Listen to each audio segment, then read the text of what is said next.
কখনোই স্বরাষ্ট্রমন্ত্রী আইনের ব্যাখ্যা না দিয়ে আইনমন্ত্রী আইনের ব্যাখ্যা দিবেন, স্বরাষ্ট্রমন্ত্রীর এসবে মনোযোগ দেওয়া দরকার। স্বরাষ্ট্রমন্ত্রীর মনোযোগ দেওয়া দরকার। সারা দেশে কোথায় কোথায় সন্ত্রাসীরা রয়েছে সেই সকল সন্ত্রাসীদের তালিকা করে তাদেরকে বিচারের ব্যবস্থা করা দরকার। স্বরাষ্ট্রমন্ত্রীর উচিত ধন্যবাদ মাননীয় সদস্য। নেতা কর্মীরা হত্যার শিকার হয়েছে তাদের বিচারের ব্যবস্থা করা দরকার। ধন্যবাদ মাননীয় সদস্য। এই ইলেকশনে ভোট ডাকাতি দেখেছি, আমার ঘাড়ি বহরে হামলা করা হয়েছে। আমি কি এই ইলেকশনের জন্য নিজের রক্ত জড়িয়েছি? আমি আজকে স্বরাষ্ট্রমন্ত্রী আছেন, মাননীয় প্রধানমন্ত্রী আছেন, আমি এখানে প্রশ্ন করি আমি কি রক্ত জড়িয়েছি? আমরা রক্ত জড়িয়েছি বলে আপনারা আজকে সংসদে প্রধানমন্ত্রী স্বরাষ্ট্রমন্ত্রী হয়েছেন। রক্ত ঝরার পরে রক্ত জড়িয়ে গুলিবিদ্ধ হয়ে 3 দিনের মাথায় গুলিবিদ্ধ হয়ে দয়া করে থামুন মাননীয় সংসদ সদস্য, আপনার বক্তব্য অব্যাহত রাখুন।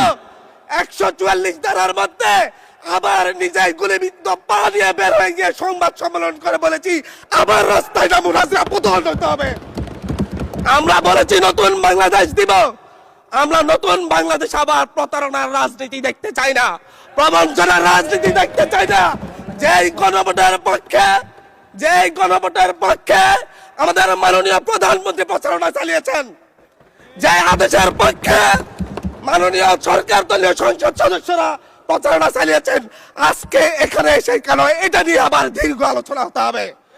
আমরা 90-এর গণঅভ্যুত্থানের কথা বলে যাই নাই। 3 জোটের রূপরেখা হয়েছে, বাংলাদেশ গণতান্ত্রিক ভাবে উত্তীর্ণ হবে কথা দেওয়া হয়েছিল, কিন্তু 94 সালের মাগুরার নির্বাচন কারা আয়োজন করেছিল? কারা 94 সালে মাগুরার নির্বাচন আয়োজন করেছিল? আজকে আবার এই সংসদে দাঁড়িয়ে আবার এমন একটা ব্যবস্থা নিয়ে যাচ্ছেন, আরেকবার যে মাগুরার নির্বাচন আয়োজন করবেন না এর নিশ্চয়তা কে দিবে? এর নিশ্চয়তা কে দিবে?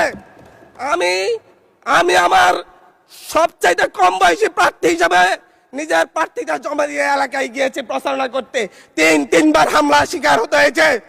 আমি সংসদ সদস্য হিসাবে এলাকায় গিয়েছি, সেই জায়গায় আমার উপর হামলা করেছে, সরাসরি ভিডিওতে দেখা গিয়েছে। অস্ত্র নিয়ে, দেশীয় অস্ত্র নিয়ে আমাকে কোপাতে আসা হয়েছে। তারা কারা? ওরা তো তারাই যাদের প্রত্যেকের হাতে বিএনপি দলীয় নেতা কর্মীদের রক্ত লেগে আছে, প্রাণ লেগে আছে। এই বিশ্বাসঘাতকতা মাননীয় স্পিকার, এই রাষ্ট্র আর সইবে না, আপনারাও সইতে পারবেন না। বিশ্বাসঘাতকতার মূল্য এই দেশে আবার দিতে হবে আপনাদেরকে। আপনারা যারা আপনাদের ভাইদের রক্ত